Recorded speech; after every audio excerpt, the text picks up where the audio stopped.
Hello everyone, मैं रमेश कुमार अपने घुमा घूमी चैनल के माध्यम से आज तिलका मांझी भागलपुर यूनिवर्सिटी के हिंदी पीजी विभाग में भाषण प्रतियोगिता आज है, जिसका विषय है 21वीं सदी का भारत, शिक्षा, जनसंचार, भाषा व समाज।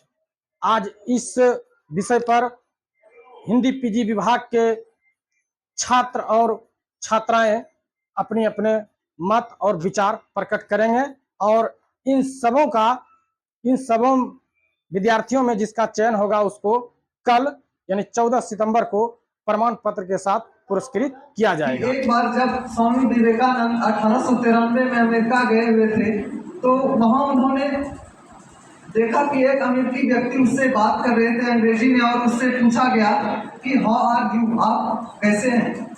उन्होंने जब इस बात को इंग्लिश में कहा तो उन्होंने कहा मैं काफ़ी अच्छा हूँ। तो उस अमेरिकी को लगा कि ये शायद इंग्लिश भाषा को नहीं जानते हैं, इसलिए इन्होंने हिंदी में इसका जवाब दिया। लेकिन जब उन्होंने अपने प्रश्न को हिंदी में किया तो उसने उस बात को अंग्रेजी में जवाब दिया। तो इस पर उस अमेरिकी ने कहा कि आपको जब हिंदी में पूछा गया तो आपने अंग्रेजी में जवाब दिया और जब अंग्रेजी में पूछा गया तो आपने हिंदी में जवाब दिया, ऐसा क्यों? तो उन्होंने कहा कि जब आपने अपनी संस्कृति का सम्मान किया तो मैंने अपनी संस्कृति का, और जब आपने मेरी संस्कृति का सम्मान किया तो मैंने आपकी संस्कृति का सम्मान किया। और इसी पर भारतेंदु हरिश्चंद्र का कथन है, निज भाषा उन्नति है, सब उन्नति को मूल, बिनु निज भाषा ज्ञान के मिटत नहीं है के सूल। पहले पुर्तगाली आए, फिर फ्रांसीसी, फिर डच वाले आए, जितने भी आए, फिर अंग्रेज आए। तो उन सबसे अगर हमें लड़ाई लड़नी है तो उनकी भी भाषाएं हमें आनी चाहिए। तो जैसे प्रेमचंद ने की, वो पहले उर्दू में रचनाएं करते थे, ठीक है, लेकिन जब देशभक्ति की बात आई तो उन्होंने अपनी भाषाएं को परिवर्तित किया और उन्होंने हिंदी में लिखना चालू किया। तो जब हिंदी में लिखी गई भाषाएं तो उनका ये मानना था कि हमारी जो हिंदी भाषाएं हैं वो आगे बढ़नी चाहिए। वो अगर हम अपनी हिंदी को आगे बढ़ाएंगे तो हमें पहले, अगर हम बंगाल के साइड जाए तो उनकी हम भाषा सीखेंगे, बंगाली सीखेंगे, तभी तो हम अपनी हिंदी को आगे बढ़ा सकते हैं। क्योंकि जन जन की भाषा है हिंदी, जन जन की भाषा है हिंदी, भारत की आशा है हिंदी, जिसने पूरे देश को जोड़ा वो अटूट धागा है हिंदी। 14 सितंबर 1949 ईस्वी को हिंदी को राजभाषा का दर्जा प्राप्त हुआ। इसी दिन के बाद हम हिंदी दिवस मनाते हैं। हिंदी हिंदू हिंदुस्तान करते हैं सब सीना तान, पल भर के लिए जरा सोचे इंसान, रख पाते हैं हम कितना इनका ध्यान।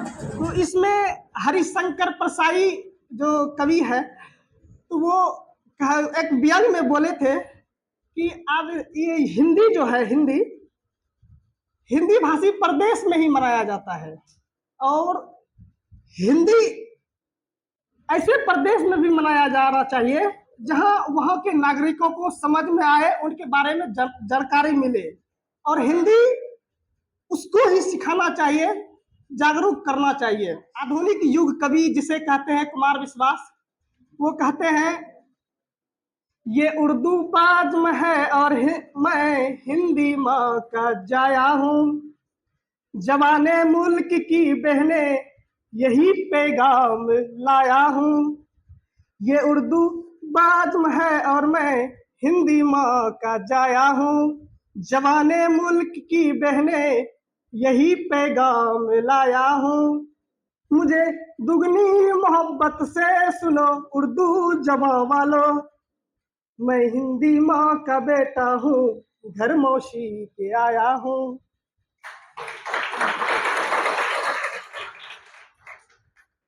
ये आधुनिक युग कवि कुमार विश्वास की पंक्तियां हैं। सहज और सुगम भाषा के साथ हिंदी विश्व की समझता सबसे वैज्ञानिक भाषा है, जिसे दुनिया भर में समझने, बोलने और चाहने वाले लोग बहुत अधिक संख्या में मौजूद है। इस तरफ अमीरात जैसे देश ने हिंदी को वहाँ की आधिकारिक भाषा के रूप में दर्जा दिया। संयुक्त अरब अमीरात में तो न्यायालयों में हिंदी के प्रयोग की अनुमति दी गई है। आप जो भी विश्व में विकसित राष्ट्र है वो विकास होने के साथ साथ अपनी मातृभाषा को भी विकास करने के लिए उसके क्षेत्र में कार्य किया है। जैसे अमेरिका, ब्रिटेन, फ्रांस आदि देशों का अगर उदाहरण लेंगे आप, वो देश अपनी मातृभाषा को भी विकास किया है देश के विकास के साथ साथ। इन्होंने अपनी हिंदी भाषा को चुना और भारतेंदु हरिश्चंद्र अपने नाटक कहानी के माध्यम से भारत की जनता को जगाने का प्रयास किया है। उन्होंने अपने भारत दुर्दशा में लिखा है, जागो जागो रे भाई सोहत ऋषि बैस गवाई, जागो जागो रे भाई दिन बीतियो काल राति चली आई, जागो जागो रे भाई। इन रचनाओं को पढ़कर भी लोगों में जागरूकता होने की भावना उत्पन्न हुई और वो अपने रचनाओं में लिखते हैं, जो भरा नहीं भावों से बहती इसमें रसधार नहीं, जो भरा नहीं भावों से बहती इसमें रसधार नहीं, वो हृदय नहीं पत्थर है जिसमें से देश का प्यार नहीं। हिंदी एक ऐसी भाषा है जो मनुष्य को, जो पूरे देश को एक एकता और अखंडता के सूत्र में बांधने का प्रयास करती है। 14 सितंबर 1949 को संवैधानिक दृष्टि से हिंदी को राजभाषा के रूप में घोषित किया गया था। बनाना चाहिए। इसके साथ ही मैं श्री सोमनाथ ठाकुर की एक पंक्ति को कहना चाह रहे हैं और अपनी वाणी को विराम देती हूँ। करते हैं तन मन से बंधन, करते हैं तन मन से बंधन, जड़गन मन अभिलाषा की, अभिनंदन संस्कृति का अपने, हो आराधना अपनी भाषा की, हो आराधना अपनी भाषा की। जय हिंद। उनकी एक प्रमुख उपन्यास है गौतम, जिसकी रचना 1936 ईस्वी में हुई थी। वो इस उपन्यास की रचना अपने जीवन के अंतिम चरण में कर रहे थे। उसने इंटरनेट की दुनिया ने ही शिक्षा के क्षेत्र में, व्यापार के क्षेत्र में, राजनीति के क्षेत्र में, अन्य सभी क्षेत्र में उसने बहुत ही महत्वपूर्ण योगदान दिया है। और कहते हैं कि परिवर्तन ही संसार का नियम है, तो परिवर्तन जरूरी है। डिजिटल दुनिया में, इस डिजिटल दुनिया का प्रचलन बहुत ही तेजी से और बहुत ही कम समय में हमें देखने को मिलता है।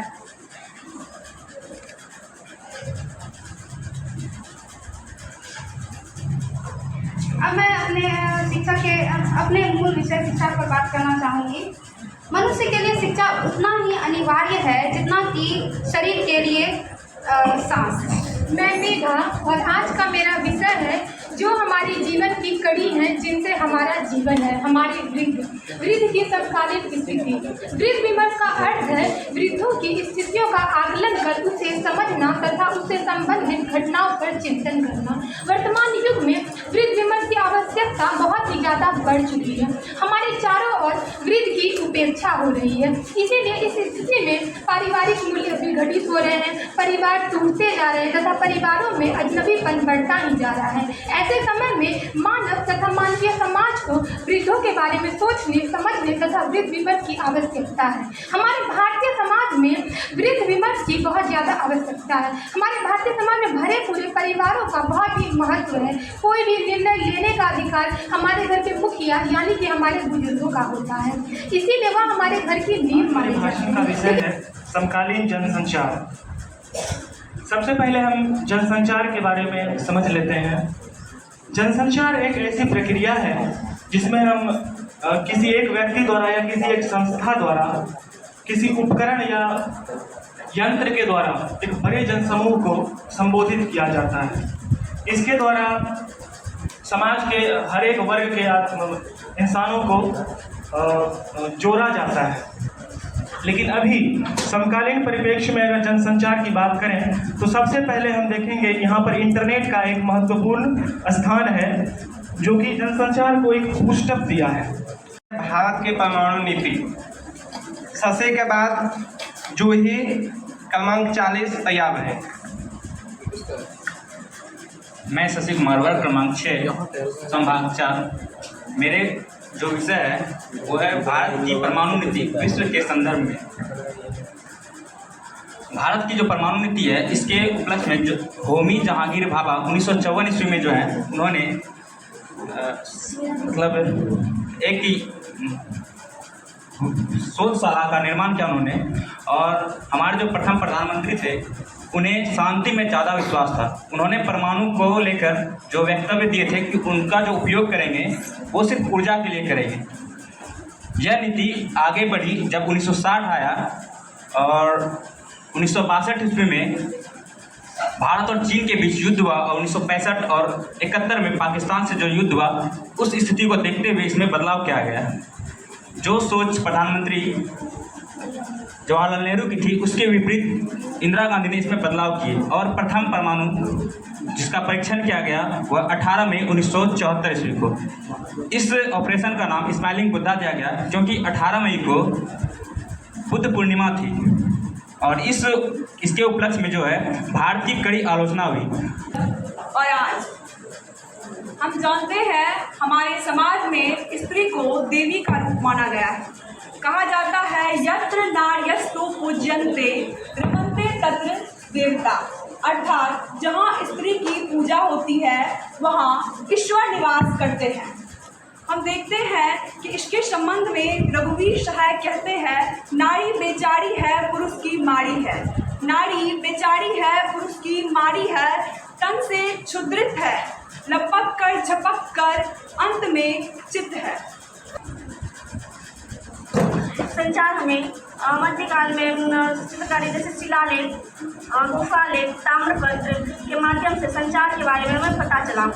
अभी के विषय में हम समझे तो जैसे कि ये संचार का इतना व्यापक रूप बढ़ गया है कि इलेक्ट्रॉनिक मीडिया, रेडियो इतनी हो गई है कि जो पढ़ा लिखा इंसान नहीं है वो जो सुन नहीं सकता है, जो पढ़ नहीं सकता है, जो देख नहीं सकता है, उसके माध्यम से हम टीवी के माध्यम से सुन भी सकते हैं। जो पढ़ा लिखा है वो पढ़ भी सकता है, जो सुन नहीं सकता है वो देख सकता है, तो उसके माध्यम से उनके बीच संचार हो रही है। और भारतीय शिक्षा की बात करें तो प्राचीन काल में भारत में गुरुकुल की परंपरा थी।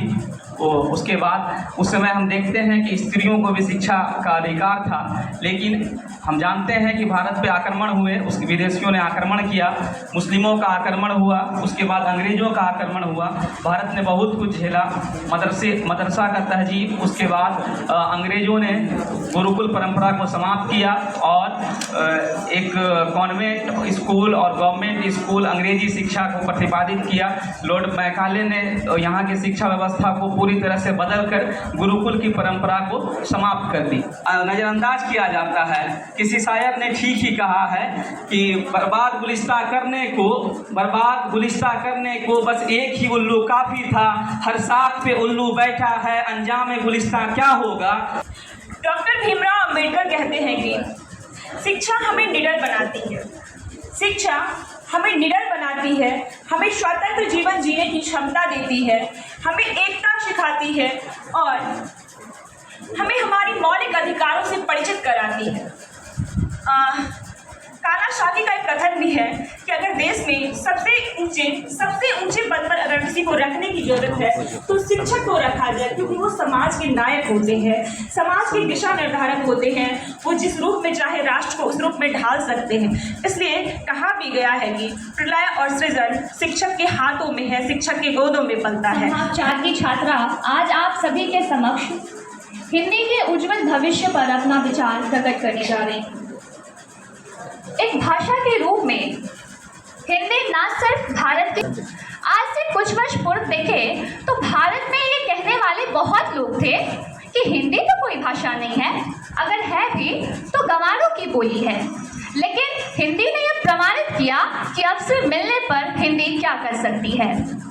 20वीं सदी के आरंभिक 4 दशकों में ही भाषा साहित्य एवं ज्ञान विज्ञान की विविध विधाओं में विपुल परिमाण में साहित्य सामग्री सृजित हुई, जिसमें आचार्य महावीर प्रसाद द्विवेदी, मैथिली शरण गुप्त, रामचंद्र शुक्ल, प्रेमचंद, निराला वर्मा ने हिंदी के साहित्य भंडार को भर दिया।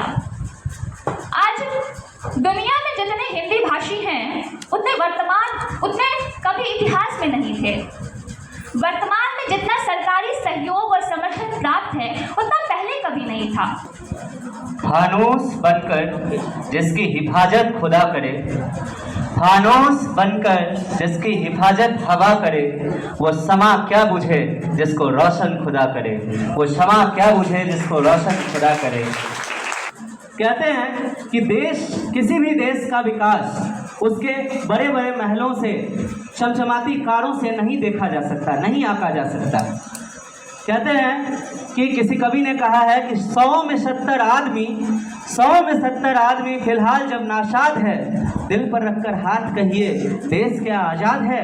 कोठियों की शान से इस मुल्क को ना आकिए, कोठियों की शान से इस मुल्क को ना आकिए, असली हिंदुस्तान तो फुटपाथ पर आबाद है, असली हिंदुस्तान तो फुटपाथ पर आबाद है।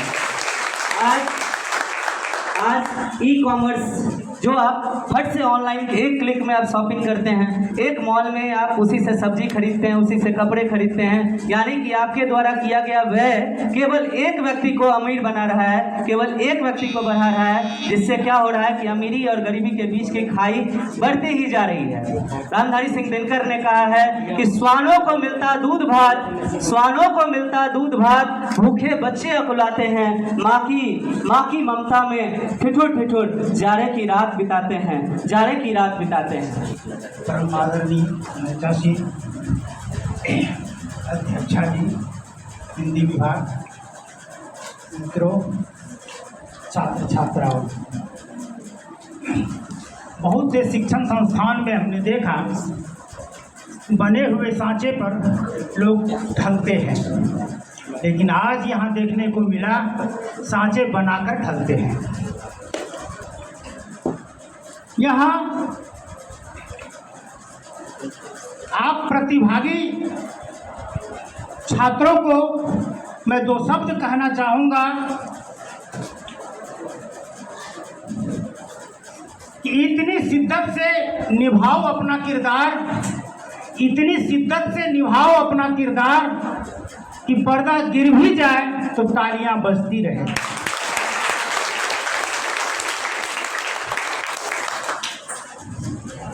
आपने सिर्फ हिंदी ही नहीं, हिंदी के प्राचीनतम को, हिंदी के आज को, हिंदी के आने वाले उज्जवल भविष्य को, दूर संचार माध्यम को, विज्ञान को,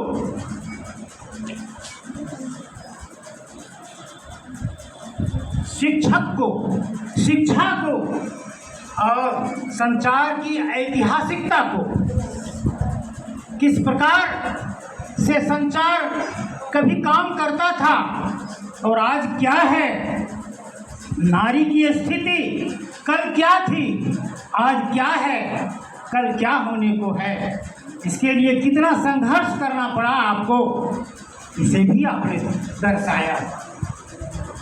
आपने एक बहुत बड़ी बात कही कि घर परिवार टूटते चले जा रहे हैं आज।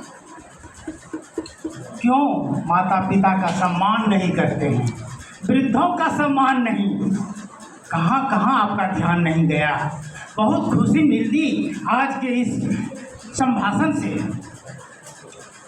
बहुत अच्छी बात है कि जिस सीढ़ी पर चढ़कर हम छत पर पहुँचते हैं, उस सीढ़ी को भूल जाते हैं, छत याद रखने लगते हैं।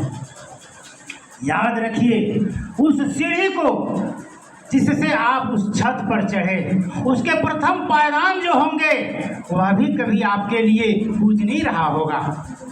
अगर वो नहीं होता तो आज आप छत पर नहीं होते। सर का आभार। हिंदुस्तानियों के लिए हिंदी केवल हिंदी वालों की नहीं है, हिंदी हिंदुस्तान की है। और हिंदी दिवस से संबंधित जो हम कार्यक्रम करते हैं, यह हमारा जो विचार है, यह एक विशिष्ट विचार है। हालांकि कुछ हद तक हम इसके कार्यान्वयन में पिछड़ भी जाते हैं।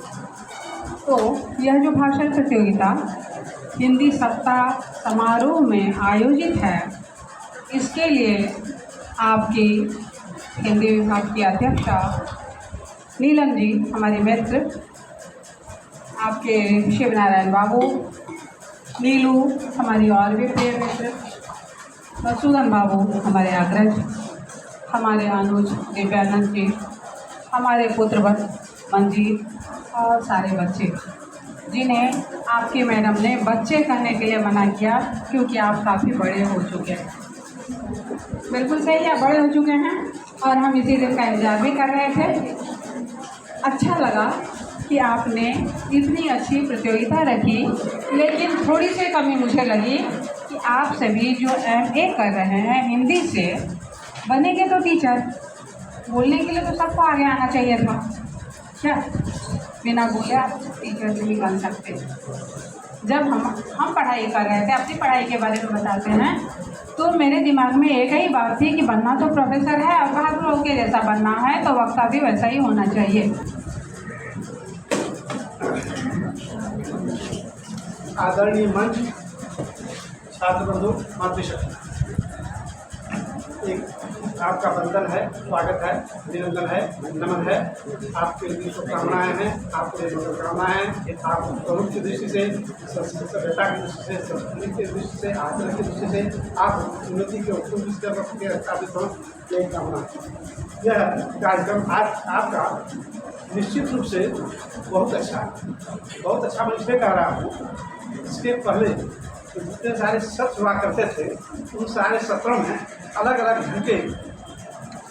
ढंग से छात्र छात्राएं रह करती थी, और आज ऐसा लगता है कि निश्चित रूप से जो स्नातक करते हैं वो सीधे स्नातकोत्तर कक्षा में नामांकन हैं। इसके पहले ऐसा नहीं होता। आज लगता है कि निश्चित रूप से जो उम्र की सीमा है उसके अनुसार स्नातकोत्तर में शायद होगा। जब हम लोग पढ़ते थे या जब वह काल था उस समय 60 वर्ष और 55 वर्ष के जो छात्र छात्राएँ थी वो भी नामांकन लिया करते थे। वैसी स्थिति अब नहीं है। अब स्थिति बिल्कुल अच्छी है कि आप सारे लोग जो है, चाहे विद्या मंदिर से आवें या गवर्नमेंट से आवें या DAV से आवें या जहाँ कहीं से भी आवें, वो अच्छा है। फिल्म हो, विज्ञापन हो, बाजार हो, साहित्य हो, सब जगह कमोबेश हिंदी की स्थिति अच्छी है, इसलिए कहीं घबराने की ज़रूरत नहीं है। और जब यहाँ आइए तो सोचिए कि हमसे ज़्यादा कोई नहीं जानता है। एक खास कर स्पेशली MA के बच्चों के लिए मुझसे बेहतर मुझे बात करिए कि लोग सुने, आंखों में आंखें डालकर बात करिए, अपनी बात रखिए। बस एक पंक्ति कहूँगी, पेड़ों की दशा दिशा कहती बीजों का नाश नहीं होता। पेड़ों की दशा दिशा कहती बीजों का नाश नहीं होता, जो गड़ा नहीं गहरी मिट्टी उसका आकाश नहीं होता। धन्यवाद। आपके मन में कोई प्रश्न हो, कल आपको याद है कल का पैटर्न, कल का तरीका वही रहेगा। आपके जहन में कोई उलझन हो, कोई शंका हो, कोई जिज्ञासा हो, तो हमारे जो अतिथि आए हुए हैं उनमें से आप किसी से भी कोई भी प्रश्न कर सकते हैं। आप हिंदी हमारी राजभाषा है, लेकिन अभी भी सर्वोच्च न्यायालय और उच्च न्यायालयों में अंग्रेजी का ही प्रयोग होता है। ऐसी स्थिति क्यों है?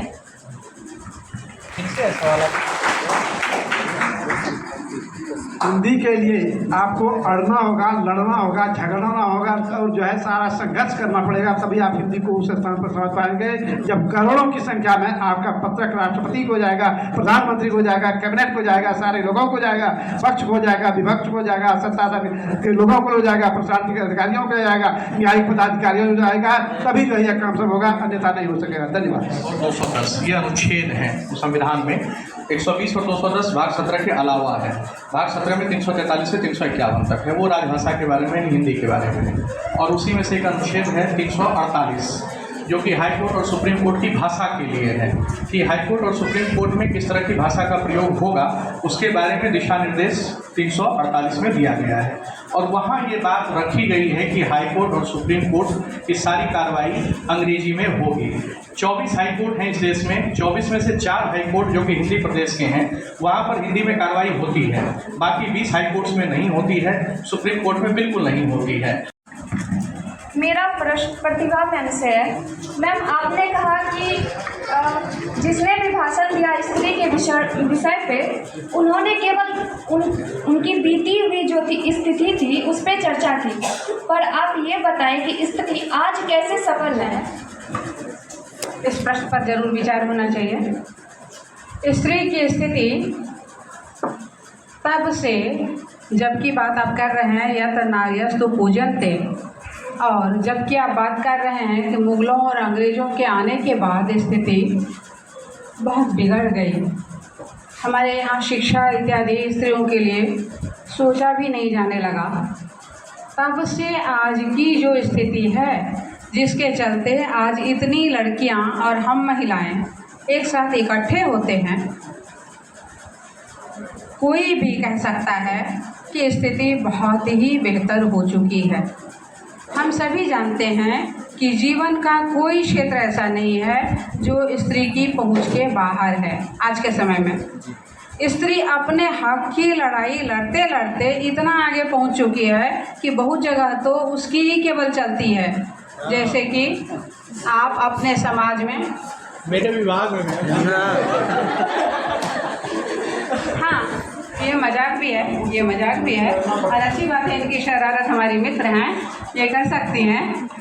जैसे कि आज लड़कियों के हाथ में लिव इन जैसे विचार हैं, व्यवहार हैं।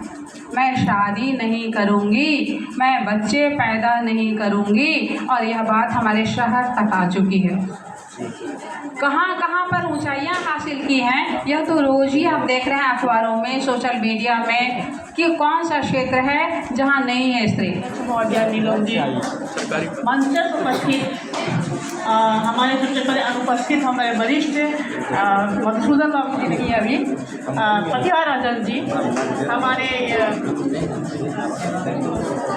दयानंद जायसवाल जी, और सभागार में उपस्थित अनुपम श्री मुरारका कॉलेज से, और सभी मेरे छात्र छात्रा। आज बड़ा शुभनी है कि हम सभी हिंदी राजभाषा सप्ताह दिवस के समापन समारोह में यहाँ पर उपस्थित हुए हैं, और बहुत अच्छा लगता है कि हमारे जो छात्रगण हैं इसमें सहभागिता अपनी निभाते हैं। और इसी क्रम में मैंने यह देखा कि आज जो योगदान हमारे जायसवाल जी ने दिया है, वह जो उन्होंने हमारा हर्षवर्धन हमारे छात्रों का मन बढ़ाया है, उनको एक क्षमता दी है, शक्ति दी है। और हमारे JRF के जितने भी छात्र जो यहाँ पर हम लोग का सहयोग कर रहे हैं, अच्छा रिजल्ट बना के आए हैं, सभी सहयोगी हैं, तो बड़ा अच्छा लगता। वरना हिंदी विभाग में तो शिक्षकों की कंगाली न कहें तो कमी तो जरूर है, ऐसी बार बार आभास होता है। लेकिन खुशी होती है जब हम अपने वर्गों को देखते हैं, जिसको हम लोग लेते हैं, संभालते हैं, और विद्यार्थी बैठते हैं, तो बड़ा अच्छा लगता है, बड़ा गौरव जैसा महसूस करते हैं कि हमारे